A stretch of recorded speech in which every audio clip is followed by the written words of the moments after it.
netizensuara.com, pemilihan umum akan dilaksanakan pada 14 Februari 2024. Itu artinya pesta demokrasi akan dilaksanakan sebentar lagi. Lantas, bagaimana persiapan dari Komisi Pemilihan Umum? Dan sebelum kita masuk ke diskusinya, saya ingin menginformasikan bahwa wawancara ini merupakan bagian dari program khusus pemilusuara.com, yaitu Kotak Suara. Kita balik lagi ke pemilu 2024. Saya Ria Rizky dan saya tidak sendiri karena saya sudah bersama Ketua KPU RI, Bapak Hasyim Asyari. Assalamualaikum Bapak. Assalamualaikum Mbak Ria. Sehat ya Pak? Alhamdulillah harus sehat. Ini udah tinggal beberapa bulan lagi nih Pak. Gimana istirahatnya? Sempet sekarang udah kurang tidur kah atau sampai kerjaan itu kebawa mimpi gitu Pak? Jadi sejak pemilu dimulai, tahapan pemilu dimulai tanggal 14 Juni 2022, itu hitungannya 20 bulan sebelum hari pemungutan suara, maka begitu masuk tahapan pemilu, hari itu adalah hari kalender. Jadi bagi KPU atau siapapun saja yang terlibat dalam pemilu, termasuk partai politik dan siapapun ya, maka hari di dalam tahapan pemilu adalah hari kalender. Itu artinya sehari ya 24 jam. Kalau hari kerja kan normalnya 8 jam ya, maka begitu masuk tahapan pemilu, kerja-kerja KPU dan siapapun yang terlibat dalam pemilu, ngitungnya hari adalah hari kalender. Jadi ya harus pinter-pinter lah bagi waktu kapan harus konsentrasi betul ngurusi pemilu, kapan harus istirahat dan seterusnya ya. Yang terakhir itu saya mau bicara soal keputusan MA Pak, yang keterwakilan perempuan di caleg itu Pak. Tapi ada perbedaan nih Pak, perbedaan pendapat antara Bapak dan Komisioner Pak Afifuddin. Katanya keputusan MA itu kalau menurut Pak Afifuddin itu akan berpengaruh kepada DCS, sementara Bapak menegaskan bahwa DCS itu sudah tidak bisa diotak-atik. Itu gimana sih Pak? Sebenarnya nggak ada perbedaan ya, kita sama-sama belum terima putusan itu. Jadi mau dilaksanakan apanya, karena sampai sekarang, sampai kita wawancara ini, salinan putusan Mahkamah Agung yang Judicial Review Peraturan KPU nomor 10 2023 tentang pencalonan anggota DPR dan DPRD, sampai sekarang belum dapat salinannya. Jadi kalau mau dilaksanakan harus terima salinannya dulu, kita kaji bagian mananya yang harus kemudian kita tindak lanjuti dan seterusnya ya. Kira-kira begitu. Jadi kalau ada media menulis seolah-olah ada pendapat yang berbeda itu nggak benar. Iya itu Pak, sampai saat ini memang belum terima hasil putusannya. Tapi semisal nanti sudah menerima hasil revisi, lantas langkah apa yang dilakukan? Ya kita KPU? kaji dulu Mbak, putusan Mahkamah Agung itu substansinya apa, bagian mana dari peraturan KPU yang dianggap tidak benar ya. Kemudian pertimbangan Mahkamah Agung itu apa, itu harus kita kaji dulu. Oke, baik. Ngomongin DCS nih Pak, kemarin kan lagi jadi sorotan nih karena ada typo jumlah. Itu gimana sih ceritanya Pak? Ya namanya manusia Mbak, ya kadang-kadang dijumlah totalnya sudah benar, tapi ketika dijumlah antara spirit antara laki-laki perempuan ternyata kurang satu gitu ya. Saya kira nggak ada masalah, namanya masih manusia biasa kan sangat mungkin salah ya. Yang penting setelah ketahuan kita salah ya segera kita koreksi gitu. Jadi pada prinsipnya KPU ini boleh salah tapi nggak boleh bohong. Jadi KPU ini harus jujur. Jadi kalau memang salah ya kita bilang mohon maaf, kami salah, kami koreksi gitu. Tapi sudah dibereskan semuanya sudah. Pak? Karena di DCS kan nggak ada masalah. Yang salah jumlah itu kan bahan untuk press release kan. Apakah dapat dipastikan Pak KPU ini khususnya untuk nanti jadi DPT gitu Pak, DCT tidak ada kesalahan yang sama gitu Pak? Insya Allah ya, dan semua akan di cross check satu persatu. Baik, kan sebenarnya KPU itu tidak punya hak untuk melarang gitu kan Pak, mereka maju di pemilu gitu. Tapi KPU kerap menjadi sasaran gitu. Kenapa saya itu dibolehin maju lagi? Jadi gini, aturan di Undang-Undang Pemilu itu nomor 7 2017 ya ditentukan bahwa salah satu syarat orang kalau mau nyalon anggota DPR, DPRD maupun DPD ya, itu ketentuannya adalah tidak pernah dipidana berdasarkan putusan pengadilan yang telah berkekuatan hukum tetap yang ancamannya 5 tahun. Ancaman itu angka yang ada di pasal di undang-undang yang dijadikan dasar untuk memidana seseorang, ya. Bukan putusannya, ya. Nah, harus dicek dulu pasal yang dikenakan pasal berapa, di situ ancamannya itu berapa. Yang kita cek itu dulu 5 tahun atau lebih. Kalau di bawah 5 tahun nggak kena ketentuan yang nanti saya mau ceritakan.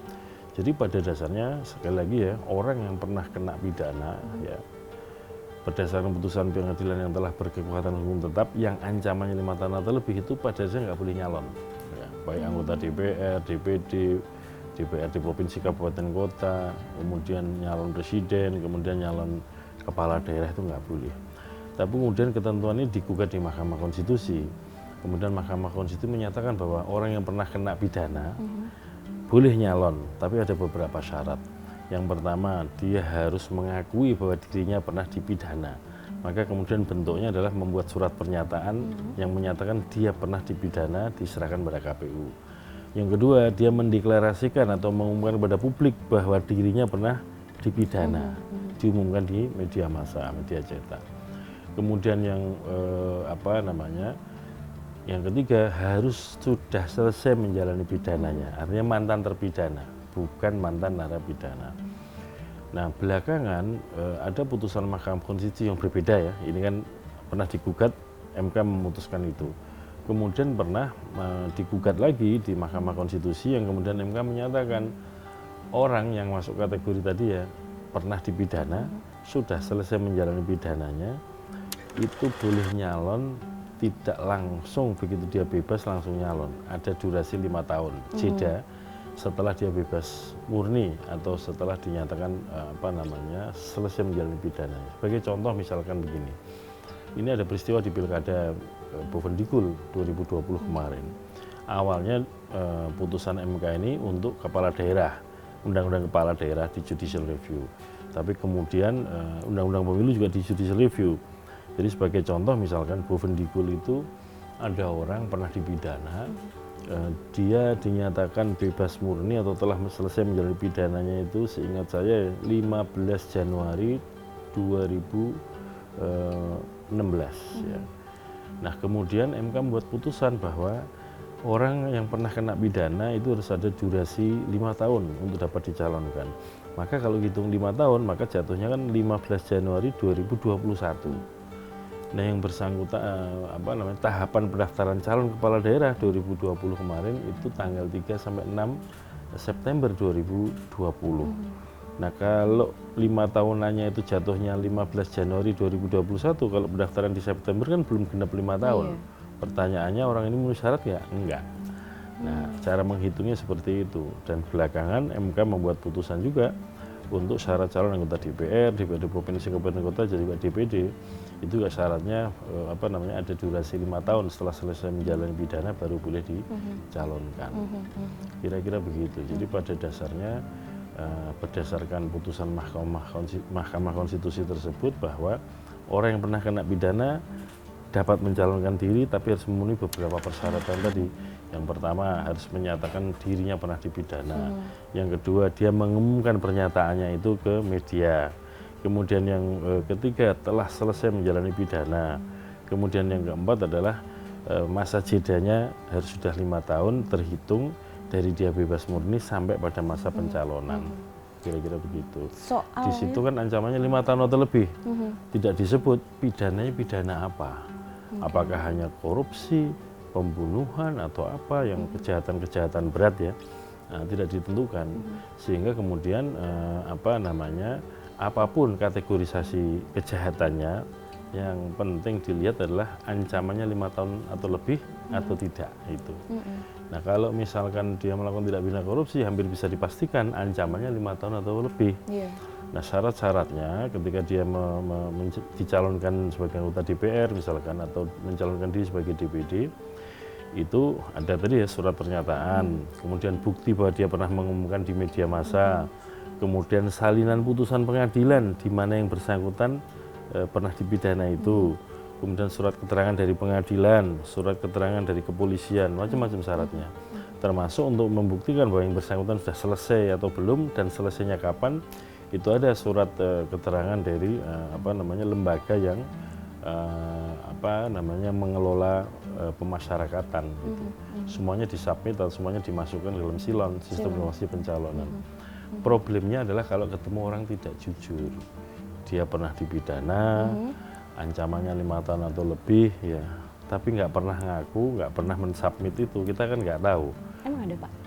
Ada, makanya kemudian daftar calon sementara diumumkan itu dalam rangka supaya masyarakat mencermati nama-nama yang yang dicalon oleh partai politik dari daerah pemilihan mana, nomor urut berapa, itu kan supaya juga orang tahu bahwa oh si Anu ini kok pernah punya status ini ya, tapi kok dan seterusnya dan seterusnya.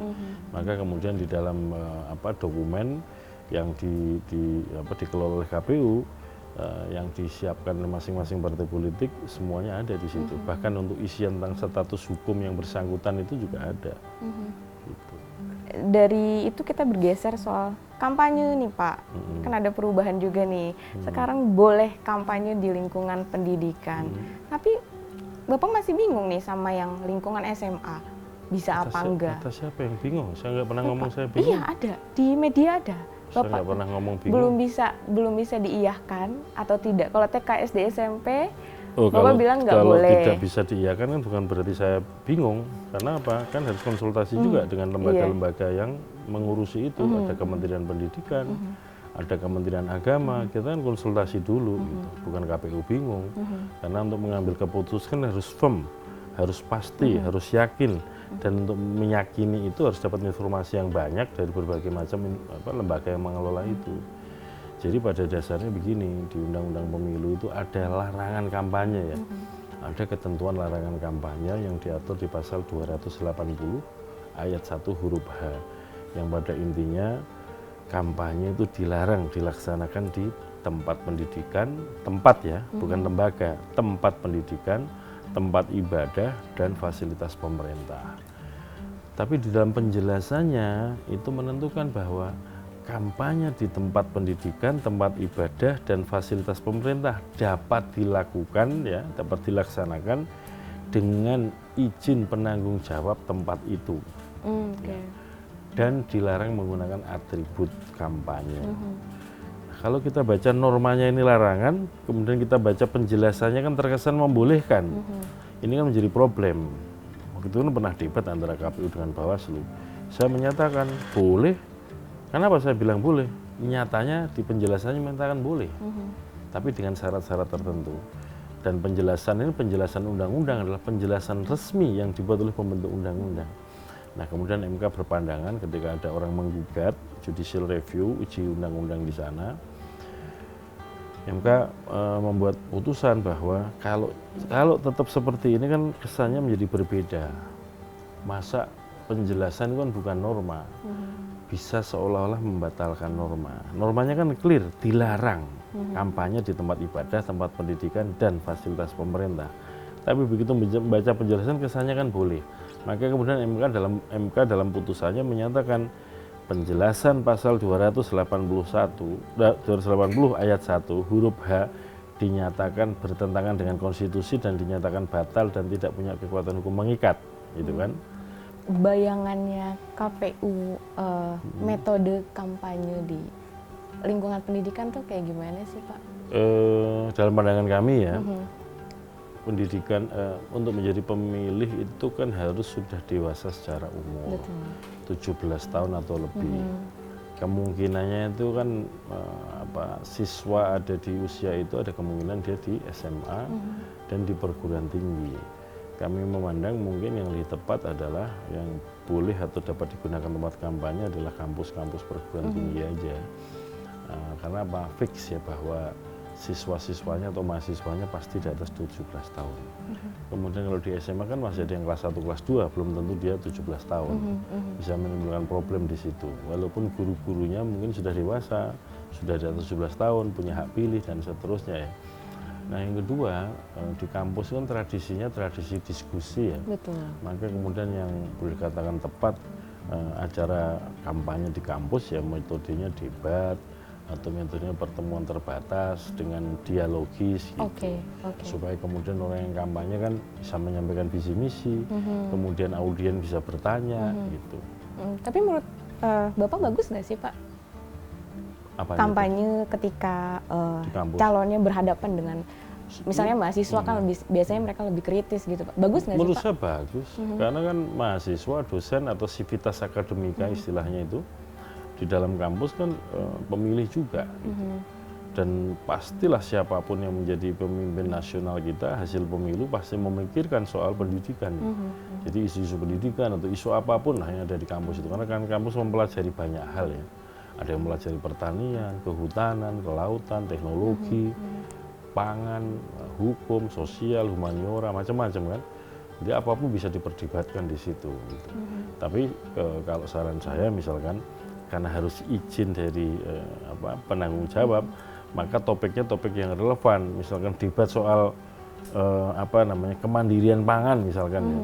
Maka kemudian teman-teman yang bergulat di bidang itu, kebijakan publik, kemudian fakultas pertanian, kehutanan, perikanan, yang kayak gitulah yang kemudian diminta untuk mempersiapkan diri, memberikan tanggapan atau gagasan-gagasan balik dari si calon presiden kah atau calon anggota DPR kah di dalam kampus itu.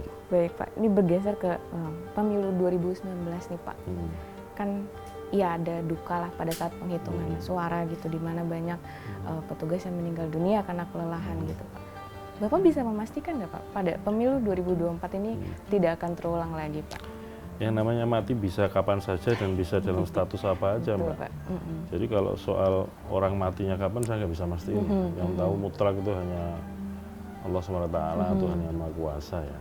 Tetapi sebagai manusia kan kita ikhtiar supaya orang dalam bertugas itu dalam kondisi yang sehat. Karena syarat menjadi anggota KPPS itu kan sehat jasmani rohani. 2019 problemnya adalah karena honornya terbatas ya. Sementara untuk mendapatkan surat keterangan sehat jasmani rohani harus periksa, bayar ya kan. Yang kedua ada problem juga fasilitas medis kita belum terjangkau oleh semua warga kita. Sehingga dalam situasi tertentu waktu itu kemudian teman-teman yang jadi anggota KPPS itu cukup membuat surat pernyataan bahwa dirinya adalah sehat gitu. Coba bayangkan ya memilih untuk 5 jenis pemilu selesai jam 1 siang, kemudian ya pasti istirahat dulu dan kemudian mulai menghitung. Itu kalau harus selesai, ini kan konteksnya seperti pertanyaan Mbak pertama kali tadi itu, hari adalah hari kalender. Jadi kalau hari ini coblosannya, maka hari ini itu hitungannya selesai sampai nanti jam 24 malam. Demikianlah wawancara saya dan juga Ketua KPU RI Pak Hasyim Asyari. Dan jangan lupa netizensuara.com tetap pantau konten khusus pemilu 2024 di program khusus Kotak Suara. Saya pamit undur diri. Wassalamualaikum warahmatullahi wabarakatuh. Bye-bye.